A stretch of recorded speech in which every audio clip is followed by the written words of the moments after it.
So once you've got your genomics results, one of the first things that you'll get is a PDF, which is covered in one of the other videos, but you'll also get this spreadsheet that shows you the individual GBVs. And these can be a little bit intimidating to understand at first. So I wanted to create a video to take you through them. Effectively, what we've got here is just ID information. So you should have your EID or your visual ID as well as your sample barcode. But then you've also got across here the weight, hip height, body condition score, puberty, P4M, temperament, tick, fly. And what we've got is a rating of 1 to 5. I'd like to focus on these columns first. So what we're generally looking for is animals with more 5s and less animals that have your 1s. So potentially if you're looking to see who are genetically your top performers in the herd, then we can start to use the filter function. So I would say if I'm an enterprise that's really focusing on lifting up my fertility, then one of the things I'd be focusing on is puberty, or how early on can my heifers get pregnant. And I might say, okay, I want to see all the animals that have a 4 and a 5, which means they're in the top 40% of the population. Additionally, I'm also interested in animals that are having close to a calf a year. So again, I'm interested in the animals in the 4 or 5 or the top 40% of the population.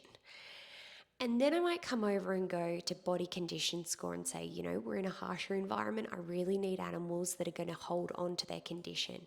And so I'm only interested in the top 40% there too. So this narrows it down to a certain number of animals, and you can say that these may be your own elite animals for your own herd. So it's really about creating an index with features that suit you for your herd.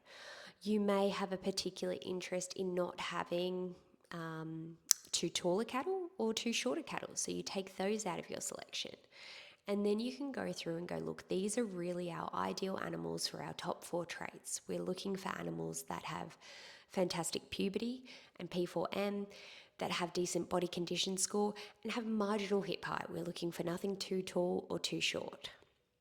And from here, you can have a look at some of the other traits. You can see there's a couple of 1s in here for temperament, which means that genetically they're predisposed to be a bit flighty and fiery. And what I would say is, you know, these animals are ranking really well for everything else. So take it into consideration in the yards and decide that phenotypically to see whether it is actually ground truthed in what you're seeing. In terms of accuracies, that's one probably the biggest questions we get asked. And using these rankings of a 1 to 5 system really buffers for that. So 5s could end up being 4s. You know, the accuracy of this model is never going to be 100%, but it's very unlikely that a 5 is going to be a true 1. So it's really about using those quintiles, which are the 20% band. So a 5 being in the top 20%, a 4 being in the top 40%, a 3 being basically about average, a 2 in the bottom 40%, and a 1 in the bottom 20%. That's what we're really looking for.